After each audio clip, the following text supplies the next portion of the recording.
चलो भाई जल्दी जल्दी सामान रख लो, कहीं कुछ छूट ना जाए। अगर आज ट्रेन छूट गई ना तो फिर मुझसे उम्मीद मत रखना कि मैं अब फिर से गांव जाऊंगा। अच्छा, गांव इनका है और धमकी भी ये ऐसे दे रहे हैं जैसे ये ससुराल जा रहे हो। वैसे छूटे ना छूटे, लेकिन अगर पापा मम्मी आप दोनों यहाँ ऐसे ही कुत्ते बिल्ली की तरह लड़ते रहे ना तो ट्रेन जरूर छूट जाएगी। नेहा बहू खाना रख लिया है ना? हाँ मम्मी जी, सब रेडी है। ठीक है, तो फिर निकलते हैं। अब ये लड़की कहाँ रह गई? सोना, ए सोना, अब हम निकल रहे हैं, अब तो जाग जा। क्या लड़की पैदा की है तुमने समता जी। इसके डीएनए अगर आज चेक करवाया जाए तो पक्का कुंभकर्ण के खानदान के निकलेंगे। हाँ, इसमें तो कोई दो राय है ही नहीं, तुम सब भी तो उसी के खानदान के हो। हे भगवान, आप दोनों बस करो ना, थोड़ा शांत हो जाओ। तभी सोना मैडम एकदम दिल वाले दुल्हनिया ले जाएंगी कि काजल के स्टाइल में उठकर अपने रूम से बाहर आती है। अब आप लोग जल्दी जाओ तो मैं अंदर से कुंडी मारकर फिर से सोने जाऊं। दीदी आप भी चलती है हमारे साथ तो हमको भी अच्छा लगता। कम ऑन भाभी प्लीज, बार बार आप लोग मुझसे ये विलेज जाने की जिद मत कीजिए। बेटा वो हमारा गांव है, गांव, ये विलेज विलेज क्या लगा रखा है तूने? अरे अब 1-2 साल में तेरी भी शादी का नंबर है, तो जैसे हमने शेखर की शादी गांव से की है वैसे ही तेरी शादी भी गांव से करेंगे, ये भी तुझे अच्छे से पता है। मम्मा प्लीज काम डाउन ना, ये मुंगेरी लाल के सपने आप देखना छोड़ दो। मुंगेरी लाल के सपने? मम्मी नहीं, तुम देख रही हो मेरी प्यारी बहना। चलो भाई, ये कभी खत्म ना होने वाला गृह युद्ध, इसे अब यहीं विराम दे दो और जल्दी से निकलो। बहू नेहा की इतना कहते ही फिर सारे के सारे अपना अपना लगेज उठाकर स्टेशन की तरफ निकल पड़ते हैं। तो ये है राय साहब का परिवार। परिवार के मुखिया महेश जी बिहार के सिवान से कई सालों पहले नौकरी के सिलसिले में दिल्ली आए और फिर यहीं के होकर रह गए। नौकरी के साथ उम्र बढ़ी और फिर यहीं दिल्ली में उनका परिवार बढ़ा। लेकिन महेश जी आज तक अपने गांव को नहीं भुला पाए। उनके रग रग में आज भी बिहार बसा हुआ है। चलो जी, अब मैं हो गई रेडी, मैं आज चलती ऑफिस, बड़ा ही काम पेंडिंग हो गया है और ये लोग अब पूरे 8 दिन में आएंगे। इन दिनों में मैं ऑफिस में ओवर टाइम करके अपना काम निपटा लूंगी। सोना अपने ऑफिस के लिए निकल जाती है और फिर सीधे ऑफिस पहुंचकर अपनी कलीग प्रीति से मिलती है। अरे सोना, आज तो बड़ी लेट हो गई, कहाँ रह गई? मैं तुझे कॉल करने वाली थी। अरे मम्मी पापा भैया भाभी सबके सब गाँव गए हैं, मैं उनको विदा करके फिर से सो गई और फिर उठी तो देखा घड़ी में 9 बज चुके थे। अच्छा, लेकिन अंकल आंटी तो परसों जाने वाले थे, क्या हुआ? अरे हमारे गांव की ट्रेन का भगवान ही मालिक है, पहले लेट थी फिर कैंसिल दिखाने लगा, फिर जब ये लोग घर आए तो पता चला ट्रेन आई थी। अरे यार, गांव तो वो तेरा भी है, अब शादी के बाद तेरा भी गांव आना जाना लगा रहेगा। अब देख, मेरी सगाई के बाद ही मेरे गांव के 4 चक्कर लग चुके हैं। अरे प्रभु बचाए मुझे गांव से, और मैं कोई गांव वाँव में शादी नहीं करने वाली। मैं तो किसी हिल स्टेशन में शादी करूंगी जिससे गांव जाने पर भी गांव वाली फीलिंग ना आए। इसका मतलब तुझे कोई शिमला मसूरी का लड़का ही ढूंढना चाहिए। हाँ, तो शिमला का ही लड़का ढूंढूंगी यार। अभी प्रीति और सोना बात कर ही रहे थे कि तभी उनकी तीसरी फ्रेंड प्रिया भी वहां आ जाती है। क्या हुआ? मैं बड़ी देर से अपनी डेस्क से दिख रही हूँ, तुम लोग क्या खिचड़ी पका रहे हो? देख प्रिया, तू भी बिहार से, मैं भी, और ये सोना भी, और तुझे पता ही है कि हमारे यहाँ शादियां हमारे गांव से हो जाती है और हर तीज त्योहार पर हमको जाना ही पड़ता है। लेकिन मैडम की बात तो सुन जरा। ऐसा क्या कह दिया सना डार्लिंग तुमने? यही कि मेरा ससुराल शिमला मनाली में होगा। ये सुनकर तीनों हंसने लगते हैं। तुझे अगर सच में इतना ही शौक है तो तुझे ये मौका हाथ से नहीं जाने देना चाहिए। मतलब? क्या मतलब? अरे रुको रुको जरा सब्र करो। मैंने ऐसा इसलिए कहा क्योंकि लास्ट वीक ही मेरे डिपार्टमेंट में सुमित नाम का बंदा आया है, वो शिमला का ही है। तू बस उसे पटा ले, हो गया तेरा काम। सच्ची? मुच्ची। चल चल फिर तेरी सेटिंग करवाते हैं। अरे रुको रुको, तुम लोग भी ना सेटिंग वेटिंग रहने दो। अभी मुझे कौन सा एकदम ही शादी करनी है, अभी तो बस चलो उसे मिलकर आते हैं। पहले देख तो ले कैसा है, मेरे टाइप का है भी कि नहीं, या फिर जेठालाल हुआ तो क्या करूंगी मैं उसका। तीनों सहेलियां हंसते हुए सुमित को देखने चल देती है और दूर खड़े खड़े चुपके से उसे देखती है। देख रही है ना सुना, वही है पिंक शर्ट वाला। हाँ यार, लड़का तो बड़ा ही हैंडसम है। यार सोना, तेरी जोड़ी भी तो देखो, सोना वैद सुमित, वाओ, दोनों ऐसे से। तू सही कह रही है, लगता है ये हैंडसम हंक मेरे लिए बना है। पर चल अभी तो अपनी अपनी सीट पर चलते हैं, बहुत देर हो गई हमको ऑफिस में तफरी मारते हुए। हाँ यार, कहीं बॉस ने देख लिया ना तो बस शामत ही आनी है। अब सोना के दिमाग में तो वो शिमला वाला ही बस जाता है। वो सोते जागते उसके सपने संजोने लगती है। हाय हाय, देखो तो शिमला कैसा है। यूट्यूब पर तो ढेर सारा कंटेंट पड़ा होगा। अब सोना रानी स्क्रॉल पर स्क्रॉल किए जाती है। वाह यार, क्या ही जन्नत जगह है। काश बस मेरी शादी यहाँ हो जाए। लेकिन रुक जा सोना, अभी से शादी के जंजाल में नहीं फंसना। एक काम करती हूँ, उससे बातचीत करना शुरू करूँ, तभी तो हम धीरे धीरे एक दूसरे को जानेंगे। अब सोना की हालत तो एकदम प्यार में डूबी माशूका जैसी हो गई थी। खुद ही खुद से सवाल पूछती, फिर खुद ही खुद से जवाब देती और खुश होकर नाचने लगती। ऐसे ही करते हुए पूरे 7-8 दिन बीत जाते हैं और फिर एक दिन पूरा परिवार शादी करके वापस आ जाता है। सुना बेटा, कैसे बीते तुम्हारे दिन? और खाना समय से बनाया, खाया कि बस 2 मिनट वाली मैगी बनाती रही और 10 मिनट में जोमेटो स्विगी से पिज्जा मंगवाती रही। यह हमारे साइड की मम्मी भी यहाँ की गर्मी की तरह एकदम कड़क होती है, जो हर समय भड़कती रहती है। एक पहाड़ों वाली मम्मियों को देखो, उनकी सुरीली आवाज सुनकर ही दिल गार्डन गार्डन हो जाए। सही कहा तूने सोना, तेरी इसी बात से तो मैं पूरी तरह सहमत हूँ। अभी जब गांव की शादी में गया तो वहाँ बहुत अच्छे से फिर एक बार देखा। अपने गांव की मम्मियां बच्चों को ऐसे ठोक पीट कर रखती है जैसे ठठेरा कसे को, जहां से जरा सा भी ऊंचा नीचा हुआ बस वही दबा दो।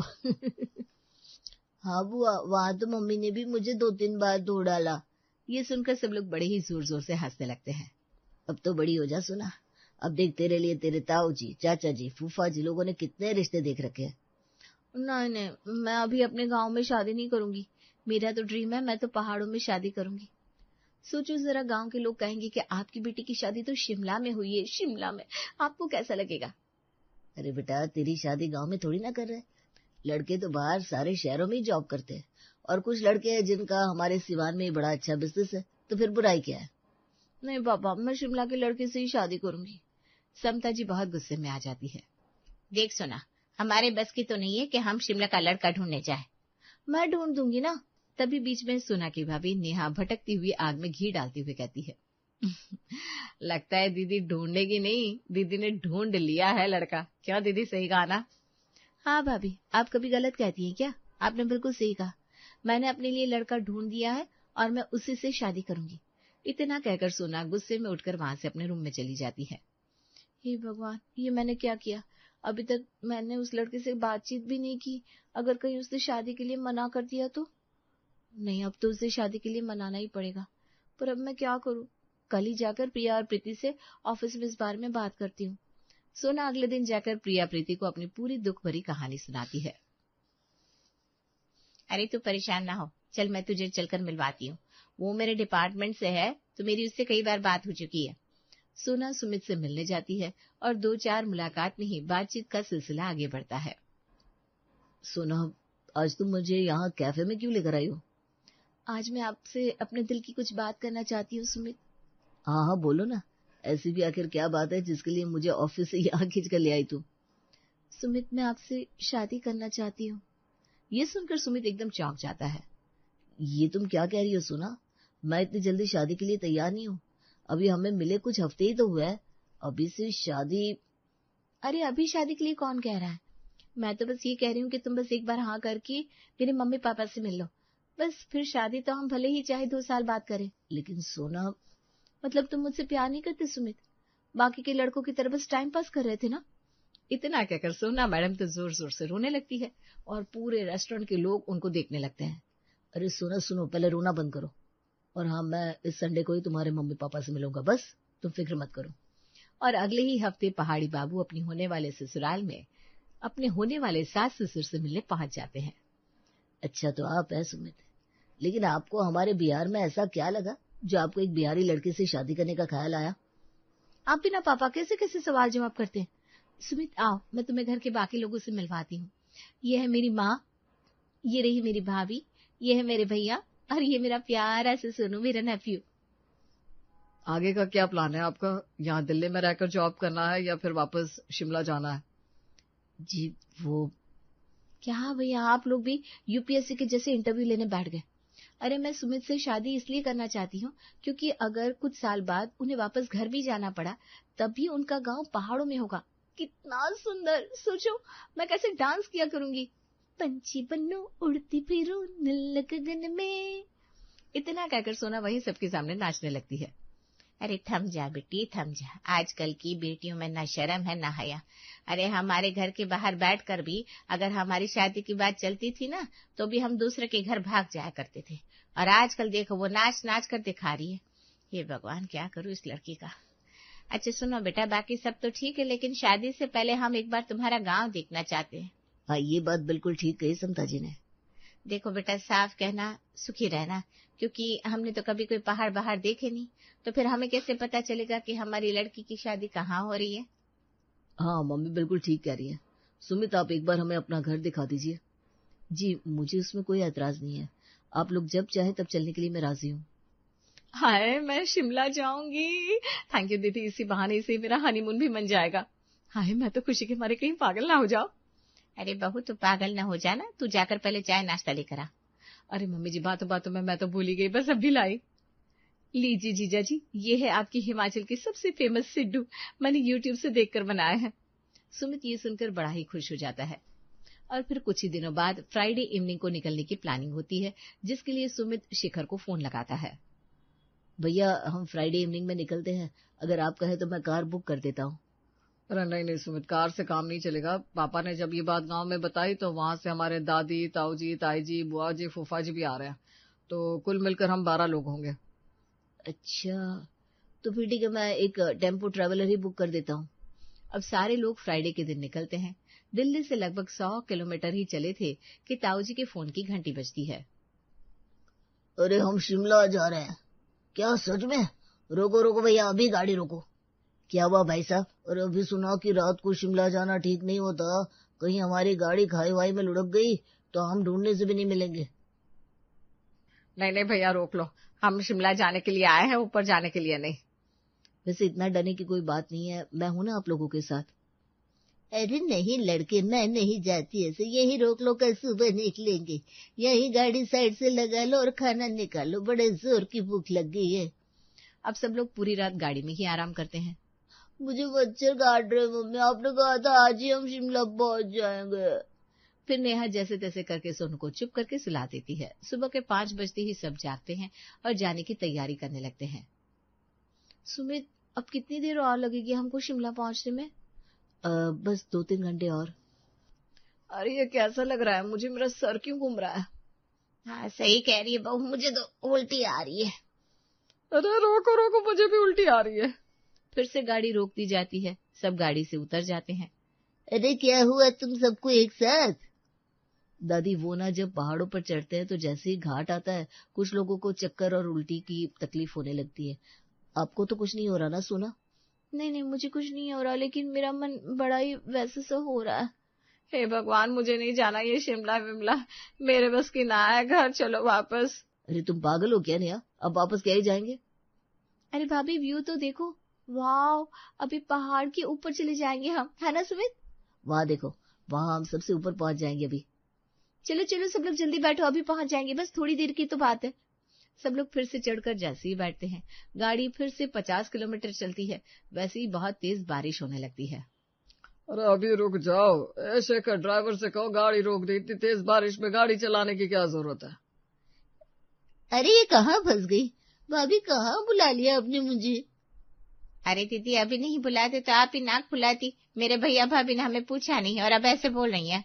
अरे ये मौत के कुएं के लिए तो आप बुलाओगी, मुझे पता है। सोना तो कैसे जाया करेगी अपने ससुराल? अरे बुआ जी, शिमला है शिमला, यहाँ लोग दूर दूर से घूमने आते हैं, आप ना खामखा परेशान हो रही है। अरे बेटा, ये हमारे बस की ना है, हम लोग अपने गांव में ही भले हैं। एक बार ट्रेन में बैठो और पहुंच जाओ।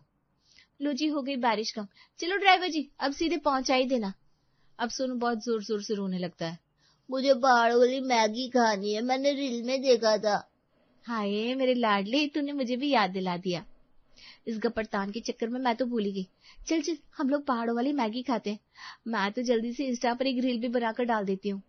भाभी भाभी, क्या सर पकड़ कर बैठी हूँ, जरा रील तो बना दो। अरे दीदी, यहाँ मेरी हालत खराब है, सुबह से एक बूंद पानी नहीं पिया, आपको रील की पड़ी है। लाओ मैं बना देता हूँ। फिर सब लोग मैगी खाकर चलना शुरू करते हैं और कुछ देर चलने के बाद बड़ी जोर से बिजली कड़कती है और एकदम से अंधेरा छा जाता है। ये क्या हुआ भाई? मुझे लगता है शायद कहीं कुछ बड़ा धमाका हुआ है। आप लोग रुकिए, मैं पता करके आता हूँ। सुमित गाड़ी में से उतरकर पता करके आता है तो पता चलता है आगे बहुत बड़ी लैंडस्लाइड हुई है। अब आज की रात हमको यहीं रुकना होगा क्योंकि आगे बहुत बड़ी लैंडस्लाइड हुई है। हे भगवान, कल से हम निकले हुए हैं और आज शाम के 6 बज गए। अब आज भी हमें यहीं गुजारना होगा। ये शिमला की पहाड़ियों में ससुराल आपको ही मुबारक हो दीदी। मुझे तो घर वापस जाना है। तब तो आपको भी बड़ा ही घूमने की पड़ी थी भाभी। अब कुछ खाने की व्यवस्था करो भाभी। आपके नंदोई तो कुछ कहेंगे नहीं, उनका नेचर तो आपको पता है, लेकिन बड़े जोरों की भूख लगी है अब तो। आप तो ऐसे कह रही है कि ये हमारा घर है। अरे भाई, हम खुद भूखे बैठे हैं। सुमित, यहाँ आसपास कुछ खाने को नहीं होगा क्या? यहाँ बड़ा ही मुश्किल है क्योंकि हम बिल्कुल आउट में फंस गए हैं। अब हमें ऐसे ही रात पर यहाँ रुकना होगा। पूरी रात सब सड़क के किनारे टेंट लगाकर बिताते हैं। सुमित, तुम कैसे रहते हो यहाँ? अरे ये सब तो नॉर्मल है सोना, ये सब तो पहाड़ों में रोज की बात है। ये सुनकर सोना बेबी के तो तोते उड़ जाते हैं। सब सुबह होने का इंतजार करने लगते हैं। सुबह होते ही, ड्राइवर साहब, आप वापस दिल्ली के लिए चलो। ये शिमला की पहाड़ियों में ससुराल, हम बाद में फिर कभी आएंगे। अब तक सोना समझ चुकी थी कि स्क्रीन पर खूबसूरत दिखने वाली हर चीज की कुछ जमीनी हकीकत भी होती है।